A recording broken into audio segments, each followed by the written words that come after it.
Арчилсан нам хэд хэдэн асуудлаар ажлын хэсэг гаргаж шалгахыг эрх баригчдаа шаардж байгаа. Тухайлбал Эрдэнэтийн 51%-ийг Санжийн Баяр тэргүүтээ эрх баригч нам 2010 онд Just Group-д барьцаалж их хэмжээний зээл авч өгснөөс болж өнөөдөр Эрдэнэт үйлдвэрийн 51% эрсдэд орж Эрдэнэт үйлдвэр хаагдахад хүрлээ. Justийн Батхүү, Санжийн Баяр, Ган Зориг гээд тухайн үед Монгол Ардын намыг удирдах байсан, засгийн газрыг толгойж байсан хүмүүст эрүүгийн хариуцлага тооцохыг бид шаардж байна. Эрдэнэтийн 51%-ийг шалгах ажлын хэсгийг их хурл дээр яаралтай байгуулахыг арчилсан нам шаардж байна. Энэ ажлыг бид эрх хаврын чуулганд орж ажлын хэсэг байгуулж Эрдэнэтийн 41, Эрдэнэтийн 49% асуудлыг нэг тийш нь болгох санаачлыг гаргана гэдгийг та бүхэнд хэлье. Дээрэс нь шудраг ёсыг тогтоох чиглэлд эрх баригч нам Монгол Ардын нам ажил хийхгүй байна. Улаанбаатар хотын галыг хангадаг, дүүрсийг хангадаг гол үйлдвэр, Багнуурын үйлдвэрийг бүлэглэл нэртэй эрх баригч намынхан ловирдож явах ажиллагаа эхэлсэн.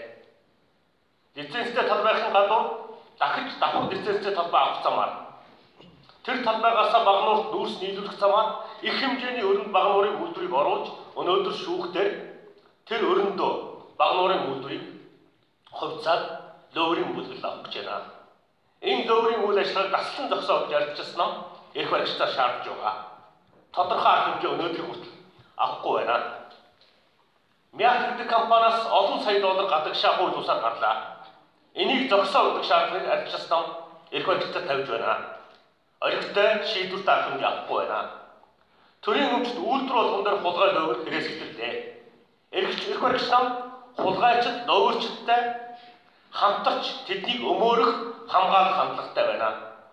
Эрх баригч намын томилсон шүүх прокурорын байгууллагад ажиллаа хийхгүй байна. Авилгатай тэмцэх гадна ажиллаа хийхгүй байна.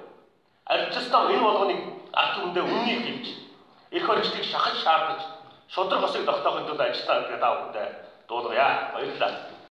Just Group Эрдэнэтийн хөрөнгө бодлогоо гаргуулад авсан 20 сая доллараа бол Стандарт банкнд төлсөн гэдгийг бол сугарч мэдгдсэн, Батхүүч мэдгдсэн. Гэтэл дараа нь Стандарт банкнаас авсан тэр 72 сая долларыг эргэн төлөх асуудал дээр яагаад засгийн газар Эрдэнэт үйлдвэрийн нэхэмжил нэгж байгаа юм бэ? Энийг ойлгохгүй энэ дээр тайлбар өгөөч. Сүүлийн авсан дээр 70 сая чинь Эрдэнэт үйлдвэр хөрөнгө бодлогоо гаргаагүй юм л шүү дээ.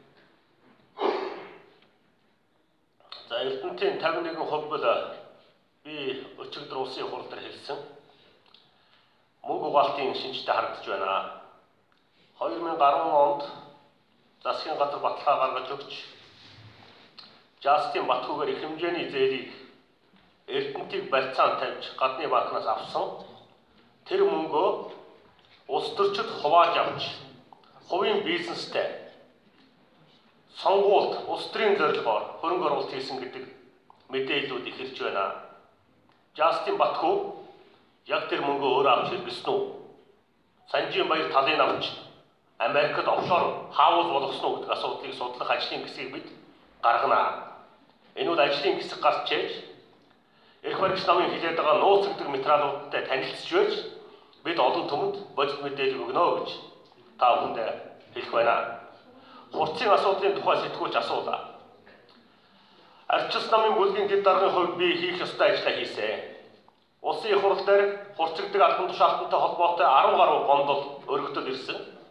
Энэ өргөдөл гомдлыг улсын их хурлын бүлгийн дэд даргын хувьд олон нийтийн хэлэлцүүлгээр оруулж томилох болон зөвшөөрлөх албан тушаалтнуудад нь саналаа явуулсан.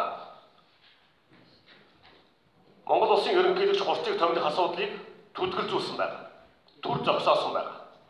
Тэгэхээр энэ асуудалд Монголын төр шат шатанд анхааралтай харж хандаж байгаа. Хүний эрхийг зөрчдөг, хүчээр хийлэл хийдэг, хүн хулгай хийдэг, төрийн өмчийг хувийн хөвшилтэй хамтарч дээрэмдэн тонох ажиллагааг зохион байгуулдаг этгээдүүдийг Монгол төр дэмжихгүй. Харин улам цааш нь хариуцлагын асуудлыг ярих хэрэгтэй гэдэг байр суурин дээр арчилсан намын бүлгийн дэд даргын хувьд байгаа гэдгийг та бүхэнд дуулгая.